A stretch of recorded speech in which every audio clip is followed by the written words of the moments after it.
Live from the studios of Georgia Public Broadcasting in Atlanta, this is Lawmakers for February 16, 2010, the 18th legislative day of the Georgia General Assembly. Here are your hosts. Good evening, everybody, and welcome to Lawmakers. I'm Susan Hoffman. And I'm Valerie Edwards, and Wandy Lawson has the day off. Coming up on tonight's program, legislation that could bring Georgia more federal stimulus dollars passes the House Transportation Committee, and we continue our leadership series of interviews with House Majority Leader Jerry Keene. But first, our top story tonight, the Senate Appropriations Committee passes the 2010 Amended Budget. The Senate Appropriations Committee passed out their version of the 2010 Amended Budget this morning. Chairman Jack Hill worked with his committee over the weekend on the bill that addresses a $4.6 billion shortfall from last year's bottom line. Federal stimulus dollars and reserve funds will make up some of the difference, but state agencies can expect across-the-board cuts. Speaking about the budget for 2010, you can pretty much find at least an 8% cut in most every section of the budget, not counting education. The two largest adjustments in the House amended budget were the restoration of $17.4 million to the cut to equalization funding, to the equalization formula, and the second one was the moving of scholarship and tuition equalization grants from the state funds to lottery funds. And so the House version has, of course, moved those back to state funds. These changes for the TEG and other scholarships totaled $33.7 million. In my view, those are the two big issues in the House budget that was presented to us, and we have agreed with both of those changes. The Senate also went with the House initiative to fund 4 months of pay for additional auditors for the State Revenue Department. The hope is to increase revenue by decreasing tax fraud. Chairman Hill says the Senate will take this approach one step further. In the Department of Revenue, the Senate restored $1.8 million to fund the second and third shift for revenue processing. Now, hopefully we will avoid the delays that we experienced last year in both refunds and collections as well. Leaders in both parties have called for the additional funds to improve tax collection efficiency in the state. The amended budget, House Bill 947, passed unanimously. There are only a few questions and no debate in the meeting. It now moves to the Rules Committee, which will decide when the bill is debated on the floor of the Senate. Also this morning in the Senate Appropriations Committee meeting, Chairman Hill told members about a bill that he is about to submit to the Senate that would try to encourage building the Revenue Shortfall Reserve Fund. That fund, known around the Capitol as the Rainy Day Fund, is now being used to cover some budget shortfalls. Now, during better economic years, the state puts aside as much as 10% of surplus into the fund, but Chairman Hill would rather see about a 15% appropriation. In the business right now of putting any money aside, but we need to be as soon as we start growing again.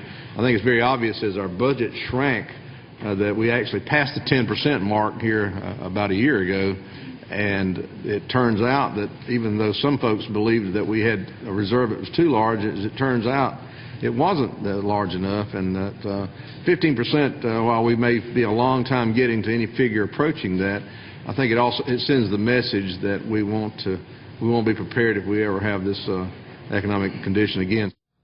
Chairman Hill has been calling for more money to be saved in the Rainy Day Fund for years. He says he hopes the recent economic downturn will encourage lawmakers to save more money when the state begins to grow again. In other news today, the House okays a bill to help cities and counties using a lost or local option sales tax to divvy up the monies following a census. By law, these cities and counties must renegotiate those lost revenues after each census every 10 years, but it's often a very dicey process. This bill, House Bill 991, outlines a systematic approach, including arbitration, to minimize the conflicts. This is what we call the local option sales tax renegotiation bill. Has been through Ways and Means unanimously 2 years running. The purpose behind the bill is to put some finality into a negotiation that it becomes very contentious between the cities and the county every 10 years, which was brought about by virtue of there being a census. The law says when we have the census occur, the counties, of which there are 100, I believe about 52 of them in Georgia now use local option sales tax as a means of rolling back the ad valorem tax. So they have to go through the renegotiation, and there's about 9 steps or things in there that are to be considered by the cities and counties as a part of their negotiations to reach an agreement. And when I first came to the House 10 years ago, I served in the State Planning Community Affairs, which I still do, but Richard Royal was chairman of that committee at the time, and I saw the problems that were ongoing between the county and the cities in trying to reach an agreement in this area, because it became very contentious about how to divide up that money. And as I talked to Richard afterwards, we said there needs to be something done to put a better way of working out the negotiations. The governor vetoed this very same bill last year because it didn't include the doomsday clause, which in short stipulates if the city and county can't reach agreement, the tax goes away. That clause was added to this bill. Again, it's House Bill 991. The bill did pass the House today. The vote on that was 148 to 17. It moves to the Senate. And the House Transportation Committee today signed on to SB 305. The proposal increases the number of private sector design-build projects from 15% to 30% of the previous year's transportation construction projects.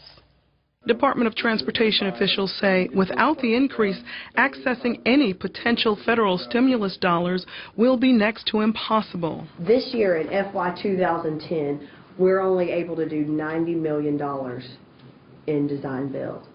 The Kia project alone took $80 million a few years ago. So if you have a cap of 15%, you're only able to do, a specific, maybe 1-2 projects with that amount of money. I know one of the questions was, have you ever actually met the 15%? Well, no, because it's hard to, if you're taking $80 million out of a $90 million budget, $10 million doesn't give you a lot left over to do another big design-build project. Design-build projects are private sector projects from start to finish. DOT officials will, however, retain responsibility for safety and quality control.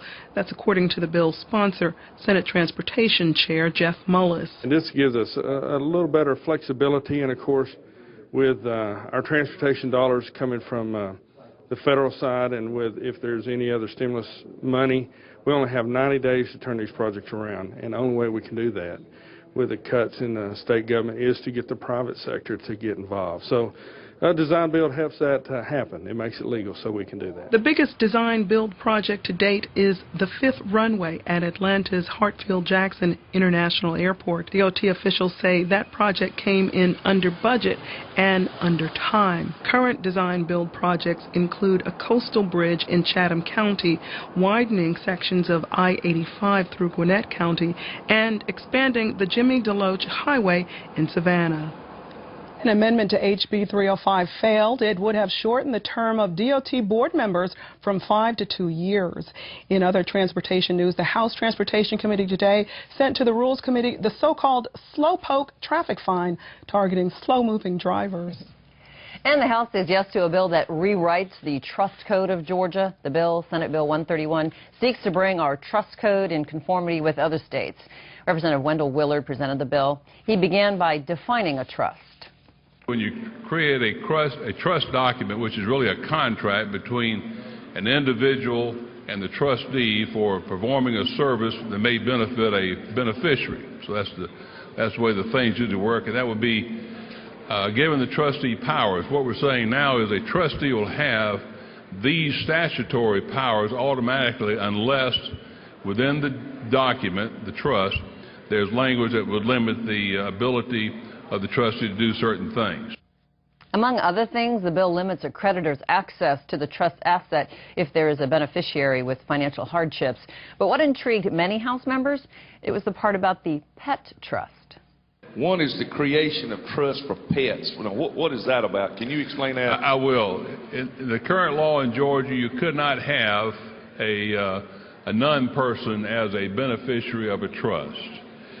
And what we do currently is, if you were going to be my executor and trustee under my will, and I want to leave my dog alive, of course, at my death, I could have you as a trustee hold property for that benefit. You'd be the one making the decisions of it. It's just to now say it could be held for the specific need and use of the pet. Good to know. The bill, Senate Bill 131, passed. The vote on that was 162 to 2. In other news, the House approves a bill that is designed to bring more sunshine to local governments. House Bill 122 says every local government with a budget over $1 million must post the budget and audit annually online. If you are looking for a proposal that will open up government to greater sunshine, have I got a bill for you. HB 122 is the result of a cooperative effort between the Carl Vinson Institute, the Georgia Municipal Association, ACCG, and the Georgia School Board Association. It provides that every local government with a budget of over $1 million will post on a website administered by the Carl Vinson Institute both its budget and its year-end audit. These budgets and audits are already required by law for the local governments to prepare, and we're simply going to make them available to all the citizens of Georgia. As a result of this bill, your citizens in your area can look and see not only how its local government is doing, but also see how its local government is doing as opposed to other local governments around the state of Georgia, to make sure that each of our governments is using our tax dollars in the most efficient means possible. The bill, House Bill 122, passed. The vote was 166-0. It moves to the Senate. It was another short docket for the Senate today. Senators passed out only 3 bills, none of which were hotly debated. The first bill was brought by Senator Chip Pearson. He wants to create a legislative council to scrutinize how the state spends economic development dollars.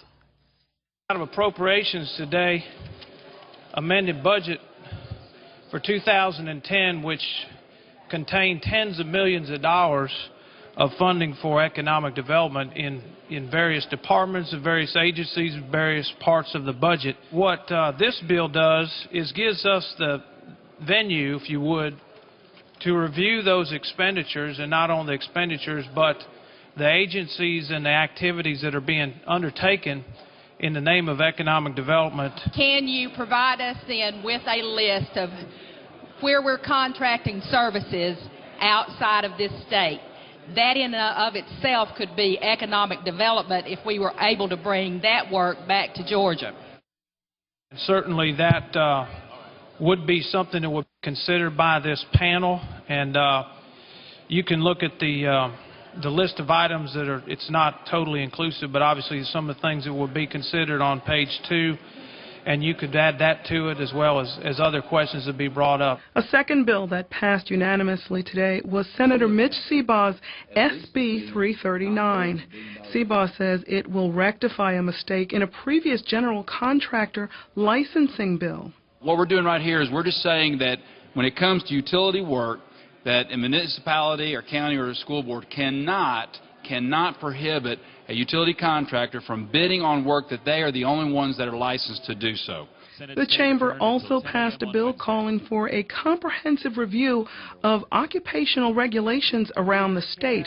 And early in the day, the Senate recognized the Little League softball champions from Warner Robins. In other news today, the House okays a bill to give the Georgia Firefighters Pension Fund some flexibility to bring in better returns for their members. Here's Representative Chuck Martin speaking on House Bill 249.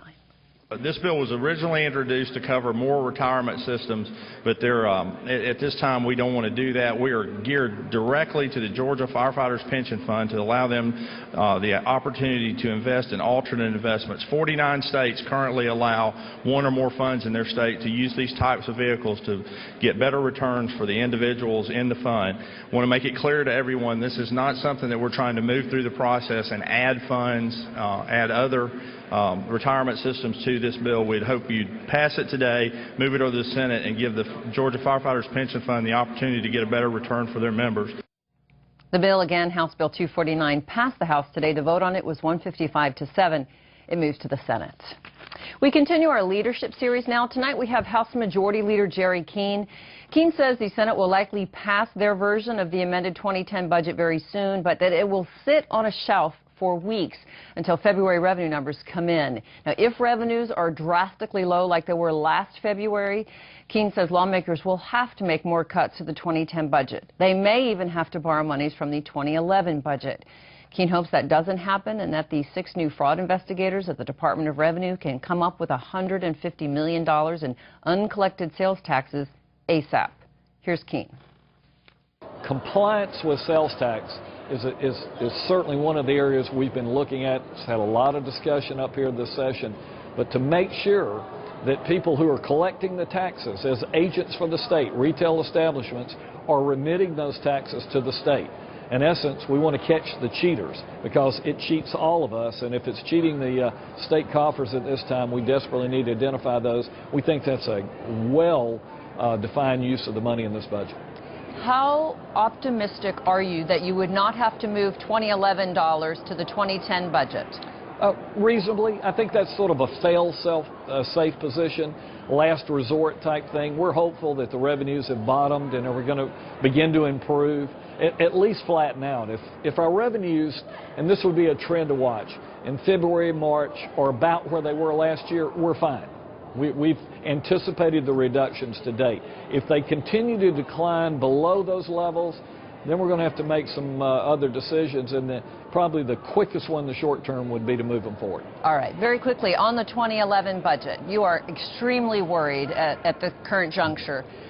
I want you to give me a thumbnail sketch. Are we really looking at massive layoffs if things don't improve? Well, I think we have 2 or 3 options. We already know we're probably looking at about a $600 million hole. We've got a hole in Medicaid. We've got some other situations. Here's the challenge. If you look at where the dollars in the budget go, it's really in education, K through 12, and then health care, and then regions. All right, here's the problem. You can't touch Medicaid.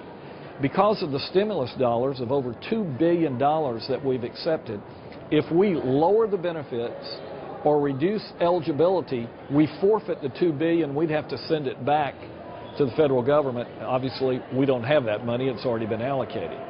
So it only leaves really K through 12 education as a huge pot of money. People see a $15–16 billion budget, say it's only $500–600 million got to be there. Well, we don't have the whole budget to look at because a lot of that money is one-time money, federal funds, designated funds. So it's really a small amount that we can go to. So here's what we're looking at the House and the budget right now. We must identify revenue sources that we can capture legislatively to help us offset this hole, or you're going to see dramatic cuts, and there is no way to get to that number without going into K through 12 education budget. And when you say that, be specific. Are you talking much larger classrooms and many fewer teachers? Well, you're either going to have to increase classroom size, or you're going to have to go into furloughs. But in essence, what happens there, Susan, it's really a reduction in the QBE formula. It's just in the funding formula. What individual systems decide to do will be up to them. Now, some systems in the state are sitting on fairly large reserves, cash reserves, and they would be able to maybe absorb the reduction in the funding formula. Other systems, particularly our smaller and rural systems, do not have those reserves, and they would have no choice but to go in and dollar for dollar and reduce payroll in one way or the other. So, or raise property taxes. Well, and that would be the other side. I don't think you'll see that happen, obviously, and we don't believe that should happen because as we're tightening our belt here at the state level, and as families across the state are doing that, we would encourage our counties and our school boards to do the same thing. Is it the first choice? No. To help with the shortfall, Keene also hopes to come up with an additional $150 million by eliminating the car tag tax and replacing it with a one-time title fee up to $2,000. Now, you're probably familiar with this measure because it passed the House last year, but it was tabled in the Senate. We'll keep you posted on the 2010 budget as action unfolds. Senator Mitch Seabaugh spoke before the House Judiciary Committee yesterday about his bill that would expand the list of places licensed gun owners may carry their weapons. The list would include parts of college campuses.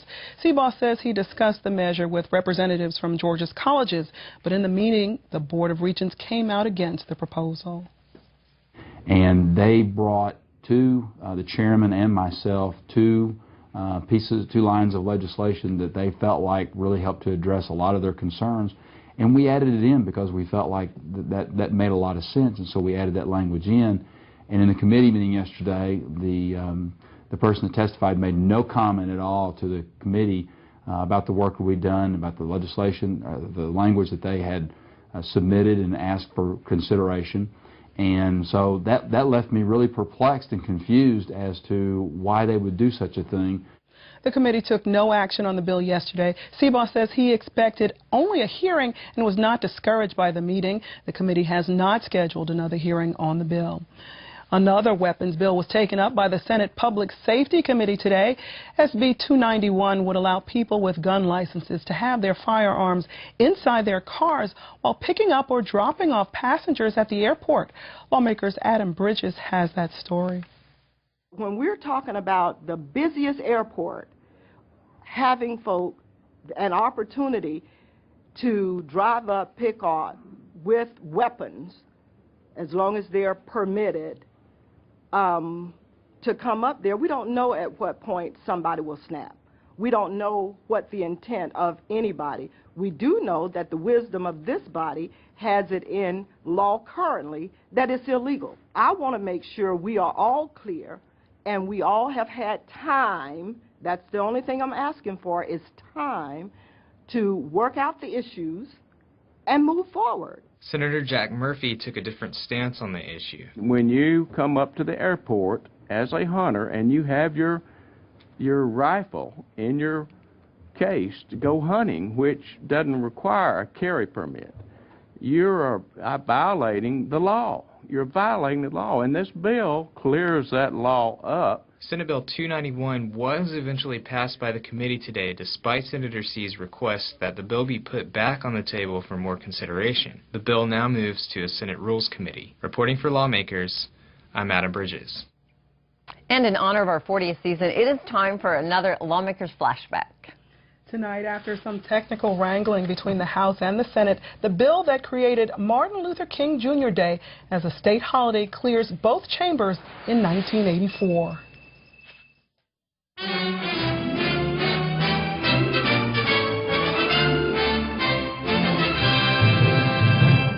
There has been much debate in both the Senate and the House concerning the Martin Luther King Jr. state holiday. So is it not true then that is my problem with this bill, because we have an open-ended or an open door to a great number of potential holidays only declared by the President or by the Governor? If the gentleman from the 139th will listen very carefully, as present written by law, Code Section 1-4, it states, any day proclaimed or designated by the governor of this state or the president of the United States as a day of fasting or prayer or other religious services or observance. In Code Section 1-4-2, the days to be declared, treated, and considered as religious holidays shall be the first day of each week called Sunday. That's the present law. We're not doing anything but putting it back just like it was. It's the present law. All those in favor will vote their own machine aye. Those opposed will vote their own machine no. One machine per person, please. The clerk will unlock the machine. Have all members voted? Gentleman's motion, the ayes are 88, the nays are 55. The gentleman's motion, having failed to receive the requisite constitutional majority, is therefore lost. I give it the longest count since the Dempsey Tooney fights, the gentleman, 90 seconds. That's the longest one we've had in 2 years. After the Senate's amendment restoring the governor's power to create days of fasting and prayer failed in the House, the Senate receded from its position, clearing the way for final passage of the bill. SB 372 allowed the governor to proclaim Martin Luther King Jr. Day a state holiday. This has been a Lawmakers Flashback. How about Calvin Smyrie back then? He's been serving since the 70s. He looks handsome today. He looked handsome then. Looking good, Susan. I got to tell you, first time I saw the King celebration at the Capitol, it brought tears to my eyes. It was the Spelman College Choir performing. Very sweet. Very sweet. Sammy, great job on those flashbacks. And again, for more Lawmakers Flashbacks, remember you have to keep watching Lawmakers, the 40th season of Lawmakers right here on GPB. A bill that would provide oversight to the Georgia Lottery Corporation passed the Senate Higher Education Committee today. Bill sponsor, Senator Mitch Seabaugh, explains the bill's purpose. The Senate Bill 293 will bring accountability and transparency to the Georgia Lottery Corporation. A lot of people were outraged last year when the CEO of the corporation received a $204,000 bonus after she's already getting a salary of $280,000, and wondered how this could happen in such difficult economic times. And so what we're trying to do with this bill is, as I said, bring accountability and transparency to the corporation, which would have them to come to an oversight committee of the General Assembly and explain what their structure would be to award incentive pay at the beginning of the year. And so that way, at the end of the year, we have a way of checking whether or not they met the targets they were supposed to, and whether or not the targets that they are looking at are the appropriate targets that need to be looked at when it comes to the Lottery Corporation and the money that they're contributing to Hope Scholarships. Senate Bill 293 now moves to Senate rules. In other news today, citizens and legislators called for a one-year moratorium on the death penalty in Georgia at the Capitol. Georgians for Alternatives to the Death Penalty believes the break will allow the state to investigate problems they think are in the capital punishment system. Lawmakers' Laura Fawaz has our story. Members and supporters of Georgians for Alternatives to the Death Penalty, along with state legislators, spoke out today in hopes of gaining support for Senate Bill 175, calling for a moratorium on the death penalty. The community understands that the death penalty is an abomination. It's abomination, insult toward God, as Reverend said. These latter-day crucifixions not only brutalize our society, but they're unjust, and we have to fight against them. That's why I introduced last session Senate Bill 175, death penalty moratorium legislation. Contact your legislators to make sure that they're supporting Senate Bill 175. It's very reasonable. It calls for a one-year moratorium to look at how the death penalty is imposed in Georgia. We are in a crisis in this country, and we have lost our moral compass if we can continue down the road executing people when we cannot defend the system and the way in which they came to be having that lethal injection administered. Reporting for Lawmakers, I'm Laura Fawaz. We asked the Georgia Department of Corrections for a statement on this proposed moratorium, but they say they do not comment on pending legislation.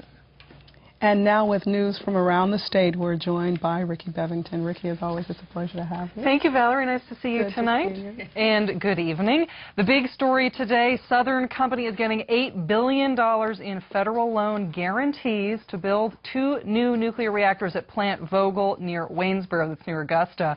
These loan guarantees cover costs if that company defaults on this nuclear project. It's a historic announcement by the Obama administration. Opponents are calling this an enormous risk to taxpayers. President Obama, in his announcement today, said that it is important. It can create construction jobs, 800 jobs. He says that he's been urging the country to develop cleaner energy technologies and modernize the means by which the U.S. powers itself. On a different Obama administration agenda item today, the president is going to visit Savannah on March 2nd. This is part of his White House to Main Street tour. He's going to be meeting with workers, small business owners, and local leaders to share ideas for helping the economy grow and to put Americans back to work. Speaking of going back to work, 80 new jobs and $50 million of investment are coming to Gordon County. That's where countertop maker LG Hossis America plans to add to its existing plant in Adairsville. Workers there will make stone countertops, and hiring is expected to start this fall. And finally, stray cats are apparently a problem in the Athens area, and the mayor there is proposing a solution. Athens Clark Mayor Heidi Davidson wants to allow groups to adopt colonies of stray cats, neuter them, then release them again. Right now, under local law, if you take care of a cat, you own it. You're on the hook for it. Experts say that a few thousand to 20,000 feral cats could be in that area. Critics say, though, this would do little to reduce the number of feral cats because workers can't sterilize enough of them to actually make a difference. There is always more Georgia news at our website. We're at gpb.org. You can follow us on Twitter as well. We're at GPB News on Twitter. I'm Ricky Bevington. Valerie? And that is our program for this 18th legislative day of the 2010 Georgia General Assembly. I'm Valerie Edwards. And I'm Susan Hoffman. Please join us tomorrow for Lawmakers at 7 p.m. only here on GPB. Good night, everyone.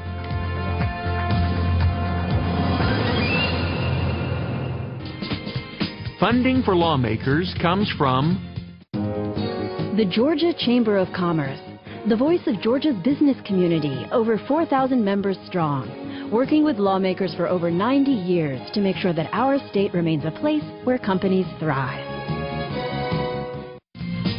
And by supporters of Georgia Public Broadcasting. Thank you. This has been a production of Georgia Public Broadcasting.